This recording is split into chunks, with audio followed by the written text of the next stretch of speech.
carrera, agradecemos tu participación en esta entrevista. La voy a presentar. Estela Carrera es miembro de la Escuela de Orientación Lacaniana y de la Asociación Mundial de Psicoanálisis, adherente del Centro de Investigación y Estudios Clínicos de Córdoba, corresponsable y docente del Departamento de Estudios sobre el Cuerpo y psicoanalista de la Red Asistencial EOL Sección Córdoba.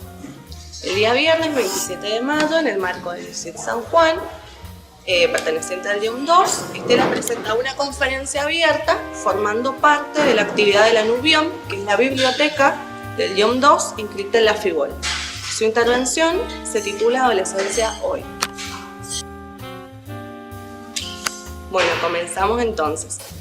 La adolescencia es un momento en el que se reactualizan posibilidades de efectuar elecciones y paralelamente a ese momento se enfrenta al eslogan del discurso actual, todo es posible.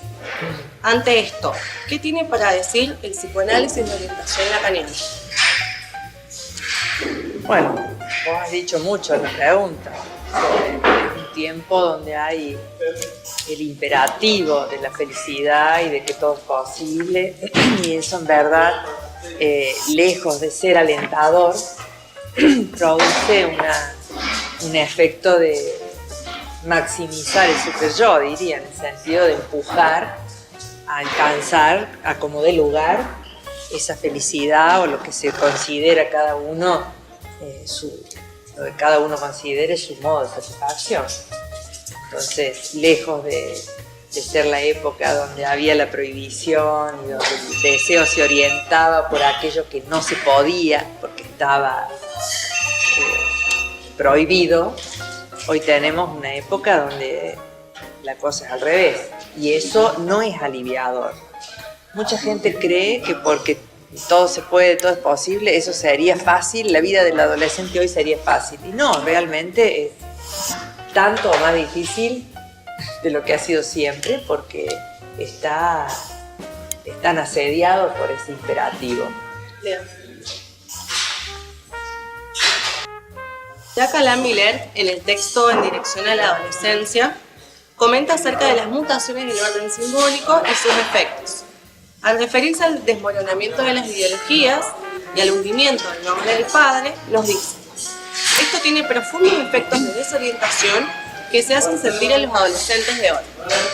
Ante esta desorientación, esta falta de brújula que caracteriza la civilización actual, ¿con qué brújulas dirías que se orientan los adolescentes de hoy? Justamente como hay una caída real que le constatamos, ¿no? De los ideales, de la autoridad, ya no es eso lo que orienta a un joven de esta época. Lo que lo orienta es ese imperativo de alcanzar la satisfacción, que es lo que Jacques Alain Miller nombraba el objeto A en el cenit, ¿no? Eso es lo que orienta. Eso no quiere decir que eso alivie. Eso más bien es lo que hace al sujeto correr tras una exigencia inalcanzable, ¿no? Entonces, ¿qué nos orienta a nosotros como analistas? Sería la cuestión. Lo que nos orienta a nosotros es el síntoma. Cómo hacer que cada uno encuentre con su síntoma un modo de hacer el lazo al otro y entrar en el lazo social, entrar en el lazo en el mundo a partir de su modo singular de estar en el mundo, que es con el síntoma. Teniendo en cuenta también la referencia anterior, Miller nos transmite: antes el saber era un objeto que había que ir a buscar al campo del otro, había que extraerlo del otro. Hoy el saber está en el bolsillo. ¿Cómo introducir desde el psicoanálisis de orientación lacaniana algo del orden del otro ante la época del otro que no existe? Está difícil, ¿no?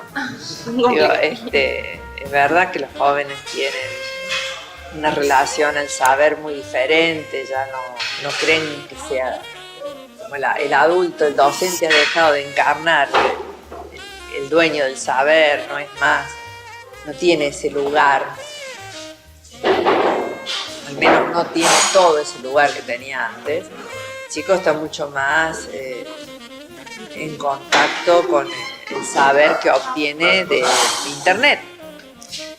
y es un saber que le permite a cada uno construirse a medida de cada uno, porque cada uno lee y arma lo que quiere a partir de eso, que es un infinito de saber, que no es un saber, pero sí información que cada uno arma a medida. Entonces se le plantea hoy a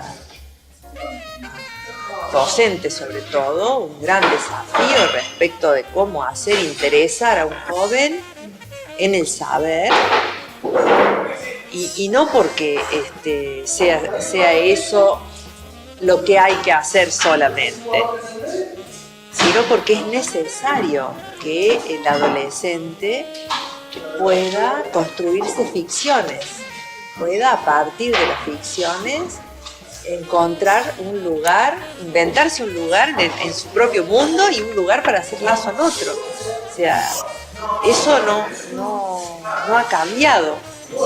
Son necesarias las ficciones.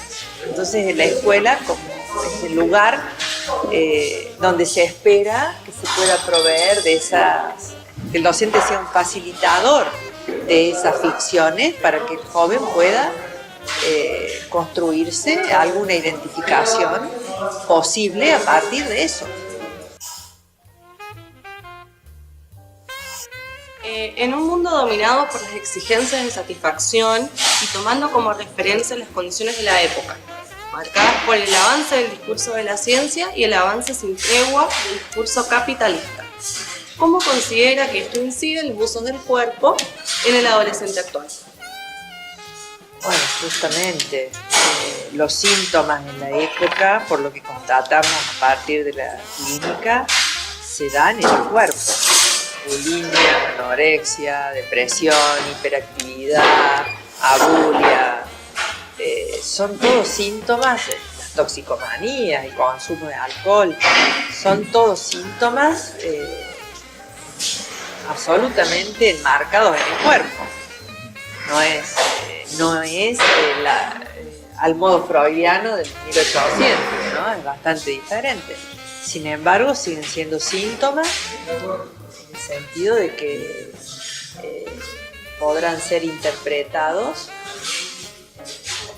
del modo que cada caso habilite al analista.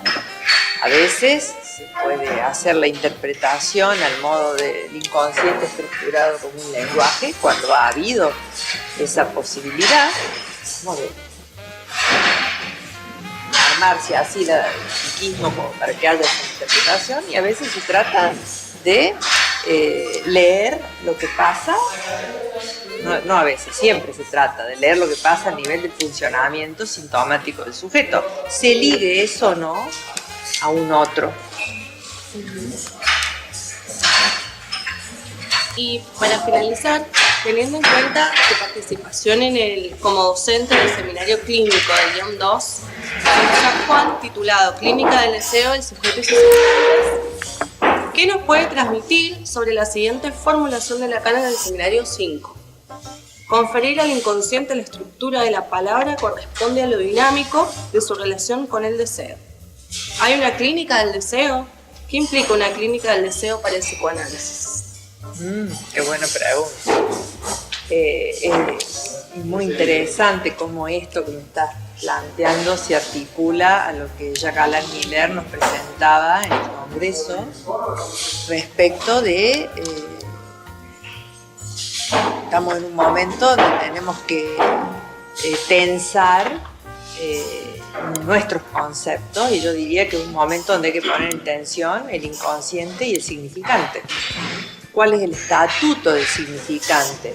Porque en el momento del seminario 5 el inconsciente es un inconsciente estructurado como un lenguaje.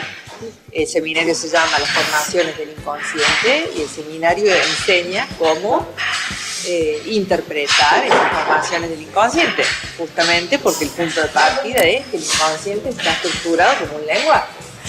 Entonces, hoy nuestro asunto es volver a reconsiderar no solamente qué es el inconsciente, sino qué es el significante, para entender que el significante no debe ser entendido solo en términos de lo que va a significar, sino que hay otro nivel que llamamos el uno, hay otro asunto que entender y que es lo que conecta perfectamente con lo que es el inconsciente real. Bien, bueno, esas son las preguntas, Estela, te agradecemos por tu participación y por permitirnos ser parte de este espacio y compartir con nosotros tu trabajo. Bueno, gracias.